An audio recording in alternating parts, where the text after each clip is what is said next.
बचपन में मेरे घर पर एक सज्जन आया करते थे जो अपने साथ एक छोटी दुकान लेकर घुमा करते थे। उसमें कुछ किराना सामान, घर में उपयोग पड़ने वाली चीजें हुआ करती थी। उम्र से वो सज्जन काफी बूढ़े दिखाई पड़ते थे। वो मेरे दादाजी के पहचान वाले थे।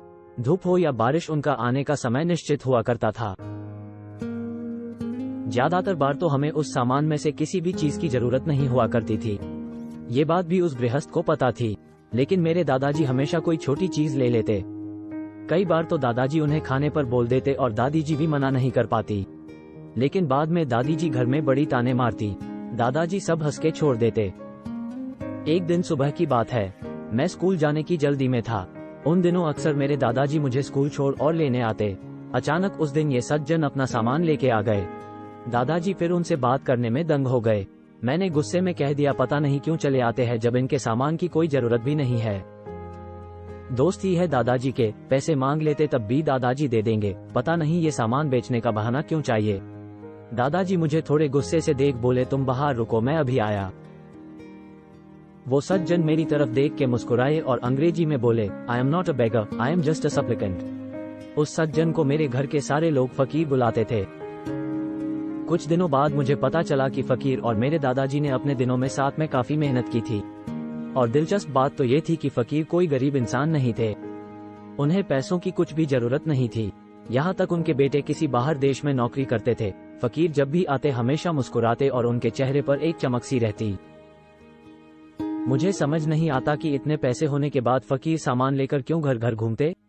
कुछ सालों बाद फकीर का हमारे घर आना बंद हो गया।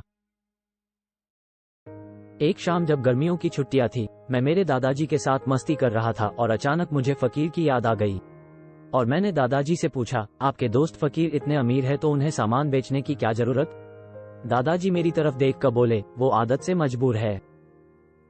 फकीर और मेरे दादाजी ने अपने समय में साथ में बहुत संघर्ष और मेहनत की थी। एक एक रुपया जोड़ने के लिए क्या क्या नहीं किया, सिर्फ एक सपना लेकर कि मैं अपने घर में अच्छा खाना दे सकूं और अपने बेटों को पढ़ा सकूं। अब तो दोनों हो गया, पर अब जब घर पर आराम करने की बारी आई तो फकीर हैरान होते थे, क्योंकि उन्होंने कभी आराम करना जाना ही नहीं था। घर पर चैन से बैठना, और वो भी बिना कुछ किए, उनके लिए एक बड़ी परेशानी हो गई। ये सामान बेचने के बहाने वो अपनी पिछली जिंदगी फिर से जीना चाहते थे। जिंदगी में अक्सर ऐसा ही होता है, हम सोचते हैं बस ये परीक्षा खत्म हो जाए फिर छुट्टियों में बहुत मजे करेंगे, लेकिन जब छुट्टियां आती है तब वही एग्जाम वाले दिन याद आते हैं। वो दिन भर पढ़ना, सुबह जल्दी उठना, परीक्षा केंद्र में जाना, पेपर कैसा आएगा, सब ठीक होगा कि नहीं, ये सब अनुभव बड़ी ताजगी देकर जाते थे। छुट्टियों में कहा वो रोमांच, थ्रिल मिल पाएगा। जंग में लड़ने जाने वाले सैनिकों को ही देख लो, अपने परिवार की तस्वीर लिए पूरी जंग लड़ते हैं, बस इसी सोच से कि कैसे भी कर जिंदा बचना है और अपने परिवार के पास वापस लौट कर जाना है। हर दिन अनिश्चितता है कि आज जिंदा बचेंगे कि नहीं, हर अगले पल मौत खड़ी है, अब मरे तब मरे, आज तो मौत को चकमा दे दिया पर कल का पता नहीं। लेकिन जो सैनिक बचकर अपने घर लौट आते हैं उनसे पूछो, उन्हें बस एक हफ्ते में जंग की मैदान की बड़ी याद आने लगती है। घर में शांति से बैठे रहना असंभव लगता है। जुआ खेलने के पीछे की मानसिकता ही यही है। दाव लगाने के बाद उसका निष्कर्ष निकलने के बीच जो समय होता है, उस समय जो अनुभव होता है, बस उसी के लिए जुआ खेलने की चेष्टा की जाती है।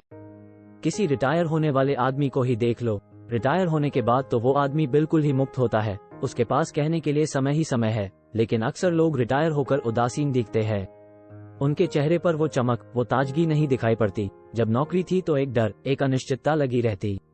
उसी डर में विकास है, उसी अनिश्चितता में हम आगे बढ़ेंगे। जिंदगी का एहसास कब सबसे ज्यादा होता है? इस सवाल को हम अक्सर कभी भी सोचते नहीं है। जिंदगी का सबसे ज्यादा अनुभव तब होता है जब सामने संकटों का पहाड़ दिखाई पड़ता है, जब सामने अनिश्चितता हो, जब सामने मौत दिखने लगे, तब जिंदा होने का सबसे ज्यादा अनुभव मालूम पड़ता है। घर में चैन से बैठे हुए तो हम ये भी भूल जाते हैं कि हम जिंदा है। तुम सोचो इस बात को, क्या हमने कभी अपने आप को बोला है कि वाह मैं अब तक जिंदा हूँ, क्योंकि हमें एहसास ही नहीं। जितने हम संकटों के करीब उतना ही जिंदगी के करीब, जितना मौत के करीब उतना जिंदा होने का एहसास ज्यादा। ना समझ ले कि अनिश्चितता ही जिंदगी है तो चीजें आसान हो जाएगी।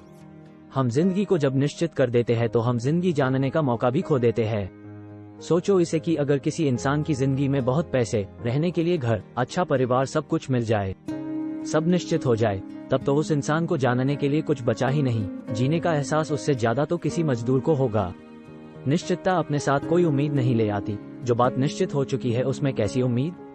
निश्चितता एक तालाब की तरह है, एक जगह रुकी हुई, जिसकी कोई संभावना नहीं है। अनिश्चितता एक उम्मीद ले आती है, जिंदगी को और गहरे तलों पर जीने की। हमारी जिंदगी में अगर संघर्ष है, हर मुकाम पर संकटों का सामना करना लिखा है, तो हमें कृतज्ञ होकर उसे स्वीकार करना चाहिए। जैसे किसी ने हमें एक तोहफा दिया हो, और ये क्या कोई तोहफे से कम है? अगर कोई गरीब घर में जन्म लेता है तो उसकी संभावना कुछ भी हो सकती है। वो अपनी जिंदगी में कुछ भी कर सकता है। जिसका जन्म अमीर खानदान में हुआ, उसकी जिंदगी अक्सर एक तालाब की तरह हो जाएगी। अब बहने के लिए बचा ही क्या है? आखिर इन्हीं संकटों और संघर्षों का सामना करके ही तो हम परिपक्व हो जाएंगे।